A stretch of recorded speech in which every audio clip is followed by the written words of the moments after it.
What up UFC fight fans, UFC lovers, welcome fight fans, fight lovers. दोस्तों शुरुआत करते हैं सबसे पहले तो आज UFC फाइट नाइट का इवेंट जहां पर फाइट हुआ था रॉड्रिगेज वर्सेस कैनेनियर के बीच में। एंड इस फाइट में कमाल का परफॉर्मेंस दिया दोनों ही फाइटर ने, बट पहले राउंड में दो बार नॉकडाउन होने के बाद जिस तरीके से कमबैक किया भाई कमाल का था। मतलब जैरेड कैनेनियर ने फाइनली एक विक्ट्री हासिल कर ही लिया। बट उनके परफॉर्मेंस के बाद काफी लोगों का कहना है कि बहुत बढ़िया कमबैक है। एक 40+ ईयर फाइटर्स का इस तरीके से फाइट करना भी काफी बड़ी बात है।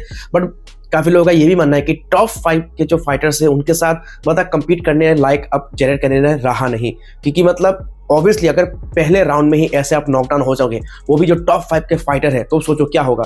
हमजा चिमाएव, यहाँ पे ब्रोहालो ने क्या किया था हम सभी ने देखा था। तो ये चीजें मतलब अब थोड़ा सा मतलब समझना पड़ेगा कैनेनियर को कि किस तरीके से उनको अपना करियर आगे बढ़ाना है। हालांकि आज का परफॉर्मेंस तो काफी बढ़िया था, बट क्या आप लोगों को भी लगता है कि टॉप 5 जो टॉप 3 के फाइटर है, क्या उनके साथ कम्पीट करने के लिए अभी फिलहाल क्या जैरेड कैनेनियर के पास वो कैपेसिटी अब बचा है जो एक टाइम पे उनके पास हुआ करता था? आप लोगों को क्या लगता है? आप कमेंट बॉक्स में कर देना जरूर से share. Alright UFC fight fan, चलिए बढ़ते आगे बात करते हैं नेक्स्ट अपडेट के बारे में। तो गाइस बहुत जल्द हमें रॉबर्ट विटेकर दोबारा ऑक्टागन में एंट्री करते हुए नजर आएंगे। जी हाँ दोस्तों, ये मिडिलवेट शोडाउन होगा रॉबर्ट विटेकर वर्सेस कायो ब्रोहालो के बीच में, और ये फाइट होगा मई के टाइम पे। यानी कि थोड़ा बहुत यहाँ पर हम कह सकते हैं कि एक fight night event I guess ये हो सकता है Caio Borralho versus Robert Whittaker के बीच में। बट अब ये क्या पेपर व्यू का हिस्सा होगा या फाइट नाइट का होगा, फिलहाल इसका कोई भी यहाँ पर मतलब कहते हैं ना, इसका कोई भी यहाँ पर मतलब कुछ भी रिवील नहीं किया, कुछ भी अनाउंसमेंट फिलहाल नहीं हुआ। बट ये मतलब चल रहा है, टॉक्स वगैरह चल रही है इस फाइट को लेकर। फिलहाल यहाँ पर ब्रोहालो जो कि फाइट करना चाह रहे थे अडेसानिया से, एंड अडेसानिया का भी कहना था कि वो एंड ऑफ द ईयर में जरूर से दोबारा कमबैक करेंगे।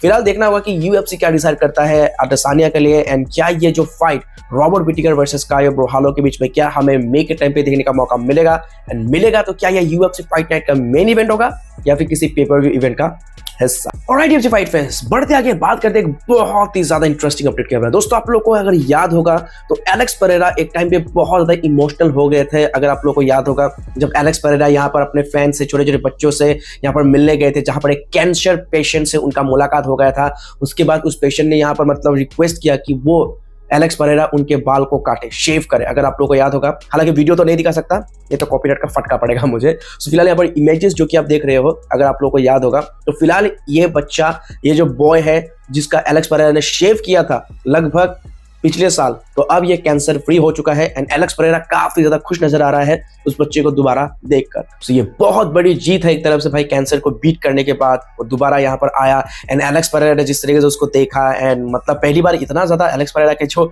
फेशियल एक्सप्रेशन है वो काफी उभर के आए, तो काफी अच्छा यह देख के लगा कि भाई बहुत ज्यादा मतलब इस बच्चे ने एलेक्स परेरा को काफी रुला भी दिया था एंड अब खुश भी कर दिया। सो बहुत बहुत बढ़िया है, एंड पॉजिटिव साइन यहाँ पर मिला एलेक्स परेरा को। एंड देखना होगा क्या यही पॉजिटिविटी वो UFC 313 में भी लेकर जाएंगे और बीट करेंगे मागोमेड एंकलाएव को। ऑलराइट UFC फाइट फैंस, बढ़ते आगे बात करते हैं नेक्स्ट अपडेट के बारे में। Alex Poatan Pereira, the current light heavyweight champion. दोस्तों इनका कहना है कि वो नेक्स्ट फाइट करना चाहते हैं अगेंस्ट जॉन जोन्स, यानी कि आफ्टर UFC 313 वो यहाँ पर जरूर से फाइट करना चाहते हैं अगेंस्ट जॉनी बॉन्स जोन्स। सो यहाँ पर एलेक्स परेरा का कहना है कि देखो मैं ये फाइट चाहता हूं करना अब UFC के ऊपर में, इट्स अप टू UFC। अगर वो चाहेंगे तो जरूर से ये फाइट होगा, एंड मैं जरूर से मूव अप करूंगा to fight against Jon Jones. And काफी टाइम पहले से ही ये बात हो रहा था, जॉन जोन्स की खुद ये चाह रहे थे कि वो फाइट करना चाहते हैं against Alex Poatan Pereira instead of Tom Aspinall. But यहाँ पर अब दोनों को ही यहाँ पर करना पड़ेगा एक एक पड़ाव पार। जहां पर UFC 313 में भिड़ना होगा एलेक्स परेरा को मागोमेड एंकलाएव के अगेंस्ट, तो वही जॉन जोन्स को फाइट करना पड़ेगा अगेंस्ट टॉम एस्पिनल। अगर वो हैवीवेट टाइटल होल्ड करके रखना चाहता है तो उसको इंटरम टाइटल के लिए जो इंटरम टाइटल होल्डर है टॉम एस्पिनल, उससे तो फाइट करना ही पड़ेगा। सो अगर ये दोनों ही फाइटर्स ने अपने ये 2 हार्डल्स पार कर लिए, सो गैस व्हाट गाइस, हमें Alex Pereira versus Jon Jones का सुपर फाइट होता हुआ नजर आ सकता है। एंड जॉन जोन्स भी है इंटरेस्टेड फाइट करने के लिए, एलेक्स परेरा भी चाहते हैं फाइट करने के लिए, मूव अप करना चाहते हैं, 3 डिवीजन चैंपियन बनने का सपना लेके वो जाना चाहते हैं। सो अब देखना होगा क्या UFC ये फाइट कराता है। अगर यहाँ पर एलेक्स परेरा ने विक्ट्री हासिल कर लिया ओवर मागोमेड एंकलाएव, एंड जॉन जोन्स ने टॉम एस्पिनल को बीट कर दिया, तो शायद हमें ये फाइट जरूर से देखने का मौका मिल सकता है। सो अब देखना होगा कि यूएफसी प्रेसिडेंट डेना व्हाइट इसके बारे में क्या करते हैं। चर्चा तो होने वाला है बहुत जल्द। सो आप लोगों को क्या लगता है, क्या ये फाइट हमें इस साल के एंड में या फिर न्यू ईयर में ही देखने का मौका मिलेगा? क्या लगता है आपको? आप कमेंट बॉक्स में कर देना जरूर से share. Alright UFC fight fans, चलिए बढ़ते आगे, बात करते हैं एक बहुत ही ज्यादा धमाकेदार अपडेट के बारे में। तो guys, Islam Makhachev the light weight champion, इसको यूएफसी ने दिया है एक धमाकेदार ऑफर। इनफैक्ट 2 ऑफर दिए, 2 फाइट्स का ऑफर मिला है इस्लाम मखाचेव को। ये शेयर किया है इस्लाम मखाचेव ने कि यूएफसी ने रिसेंटली उनको 2 फाइट्स के ऑफर दिए हैं। तो अब यहाँ पर मतलब वो अपनी टीम के साथ बात करेंगे कि कौन सा फाइट वो पिक करेंगे। सो एक फाइट जो कि उनके खुद के वेट क्लास में है, यानी कि लाइट वेट डिवीजन में, एंड दूसरा किसी अलग वेट क्लास का है। अब ये मतलब रिवील नहीं हुआ कि क्या ये इस्लाम मखाचेव वर्सेस इलिया टोपुरिया का जो फाइट है वो ऑफर मिला है या फिर मूव अप करने का ऑफर मिला है। गैस भाई, फिलहाल मुझे लगता है कि मूव अप करने का तो यहाँ पर थोड़ा सा मुझे नहीं लगता कि होगा, क्योंकि यहाँ पर ऑलरेडी काफी ज्यादा भसड़ मचा है वेल्टर वेट और मिडिल वेट में। सो मुझे लगता है कि यहाँ पर इस्लाम मखाचेव को मिला है ऑफर इलिया टोपुरिया से फाइट करने का, क्योंकि अभी तक कुछ भी ऑफिशियल तो हुआ नहीं है कि क्या इलिया टोपुरिया सच में अलेक्जेंडर वोल्कानोव्स्की से ही फाइट करेगा नेक्स्ट या फिर नहीं। सो अब यहाँ पर देखना होगा क्या ये ऑफर सच में क्या इलिया टोपुरिया वर्सेस इस्लाम मखाचेव का होगा, कि ये जब तक अब इस्लाम मखाचेव रिवील नहीं करेगा तब तक तो पता नहीं चलेगा, या फिर डेना व्हाइट ना रिवील करे तब तक तो पता नहीं चलेगा। सो हम बस यहाँ पर अज्यूम कर सकते हैं, सोच सकते हैं कि हाँ भाई ऐसा होगा ऐसा होगा। जो मुझे तो अब जानना है कि ये जो 2 सुपर फाइट्स, मतलब जो 2 ऑफर मिले हैं, एक मतलब काफी कमाल का ऑफर था एंड दूसरा जो कि उनके खुद के वेट क्लास में है। सो अब देखना होगा कि किसके अगेंस्ट में लाइट वेट में फाइट करने के लिए यहाँ पर ऑफर मिला है इस्लाम मखाचेव को। एंड जो नेक्स्ट है, क्या वो इस्लाम मखाचेव वर्सेस इलिया टोपुरिया का फाइट होने वाला है? सो बस मामला होगा क्लियर, थोड़ा सा करना पड़ेगा इंतजार। ऑलराइट यूएफसी फाइट फैंस, चलिए बढ़ते आगे बात करते हैं नेक्स्ट अपडेट के बारे में। तो गाइस, इलिया टोपुरिया एल मैटाडोर। सो दोस्तों, ये करंट फेदरवेट चैंपियन फिलहाल यहाँ पर मतलब बहुत ज्यादा कॉन्फिडेंट है कि अगर इस्लाम मखाचेव और इनका फाइट होता है तो ये कितना कमाल होगा, कितना खतरनाक होगा एंड कितना इजी होगा टू बीट इस्लाम मखाचेव। ये कहना है इलिया टोपुरिया का। इलिया टोपुरिया का कहना है कि जब भी कोई लोग मतलब ये देखते हैं ऐसा फाइट आने वाला है जो काफी कॉम्पिटिटिव है, वो फाइट करके मुझे काफी मजा आता है। जब लोग पहले से ये सोच लेते हैं कि ये फाइट तो बहुत इजी होने वाला है, मतलब कि इलिया टोपुरिया और इसका फाइट हुआ तो बहुत इजी होगा, इलिया टोपुरिया तो ऐसे ही जीत जाएगा। तो ऐसे थिंकिंग वाले जो होते हैं, मतलब ऐसे थिंकिंग के साथ जब फाइट में करता हूं ना, तो मुझे काफी ज्यादा वो फील नहीं आता है। मतलब ऑब्वियसली क्योंकि फैंस भी खुद ये समझ जाते हैं कि भाई कौन जीतेगा कौन नहीं जीतेगा, तो इतना मतलब कॉन्फिडेंट भी शो करते हैं फैंस।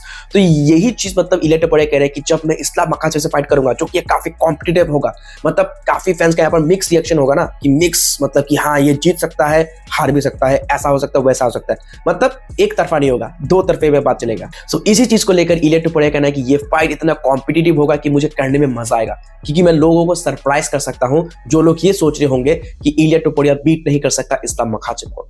एंड उनका गेम प्लान क्या है, उनका क्या है, ये तो ऑलरेडी मैंने लास्ट वीडियो में बता दिया, बट खुद अब सुन सकते हो उनकी मुंह जुबानी। Check out the video. Really believe that I can beat the current champion, Islam. I like to fight with people that the fans think that it's going to be very competitive. So with Islam, I'm going to have that. The Islam fight would be a fucking super fight. That's a great fight. That's why I want to do it. Why do you think the UFC doesn't want to make it happen? I don't think that they don't want to make it happen. It's in the works. Yeah, it's in the works. They are trying to figure out some things. He's gonna have some hard time with me, and something he knows and we all know is that the only thing I need, it's one punch. At some point I will connect that punch, and everything will depend on what God will decide.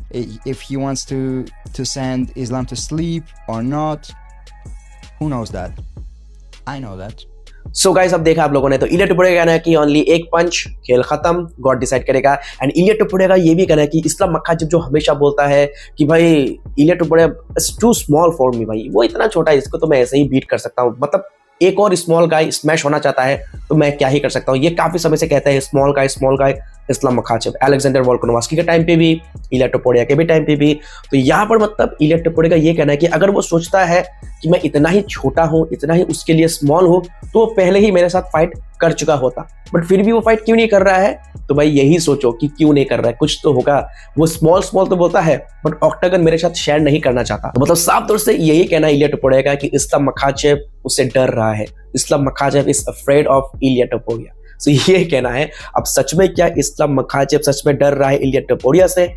अगर ये fight होता है सो भाई सारा मामला हो जाएगा clear कि कितना हो सकता है खतरनाक। बाकी अगर बात करें तो जब इलिया टपोरिया ने ब्राइस मिचेल के साथ फाइट किया था तब उनका मतलब टेक डाउन डिफेंस इतना कुछ खास नहीं था जितना कि हमको लग रहा था। तो मतलब आप फैंस भी यहाँ पर बस सोच रहे हैं कि भाई ब्राइस मिचेल के आगे उसका मतलब टेक डाउन रेसलिंग ज्यादा काम नहीं आया, तो सोचो इस्लाम मखाचेव क्या करेगा, उसके पास तो हाइट एडवांटेज भी ज्यादा होगा। तो अब देखना होगा कि मतलब कितना ज्यादा यहाँ पर काम आएगा इस्लाम मखाचेव का रेसलिंग एंड इलिया टपोरिया का स्टैंड अप गेम एंड उनका टेक डाउन डिफेंस। सो बस जब तक फाइट होता है अनाउंसमेंट तब तक सोचते रहो कैसा होगा क्या होगा। सो गाइस आप लोगों को क्या लगता है, क्या यहाँ पर जो बहुत जल्द हमें एक धमाकेदार मतलब ब्रेकिंग न्यूज मिलेगा इलिया टपोरिया वर्सेस इस्लाम मखाचेव के रिलेटेड? क्या लगता है आपको? कमेंट बॉक्स में कर देना जरूर से share. Alright UFC fight fans, चलिए बढ़ते आगे बात करते हैं बहुत ही ज्यादा धुआंधार अपडेट के बारे में। अरमान शाहरुख ये बहुत ज्यादा गुस्सा है, बहुत ज्यादा एंग्री है किसके ऊपर? नीना ड्रामा के ऊपर। जी दोस्तों, अगर आपको याद होगा कि एंड मोमेंट पे अरमान शाहरुख ने फाइट से पुल आउट कर लिया था जब उनका फाइट होना था इस्लाम मखाचेव के अगेंस्ट, लेकिन वजह क्या था क्योंकि यहाँ पर मतलब थोड़ा नीना ड्रामा को काफी फैंस का कहना है कि भाई लड़की को इंप्रेस करने के चक्कर में बैंड बजा लिया ना, तो नीना ड्रामा को इंप्रेस करने के चक्कर में थोड़ा यहाँ पर अपना एजिलिटी शो कर रहे थे, जिसकी वजह से उनका बैक काफी ज्यादा चोटिल हो गया था, जिसकी वजह से उनको फाइट से पुल आउट करना पड़ा बहुत ही मतलब एकदम एंड टाइम पे ही। सो रिसेंटली दोबारा अरमान शाहरुख और नीना ड्रामा आमने सामने आए और यहाँ पर क्या कर रहे हैं अरमान शाहरुख, अब खुद ही देख लो, check out the video.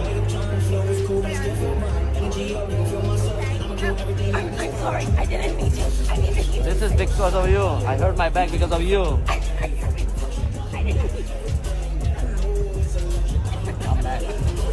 So guys अब क्या लगता है आपको, क्या सच में नीना ड्रामा के वजह से ही अरमान शाहरुख का ये बैक जो इंजरी हुआ था जिसके वजह से उनको इतना बड़ा अपॉर्चुनिटी उनका लाइफ का मिस करना पड़ा है? एंड साथ ही साथ भाई जब उनका बैक इंजरी हुआ था तब सारे फाइट फैंस सिर्फ एक ही चीज बोल रहे थे, क्या बोल रहे थे?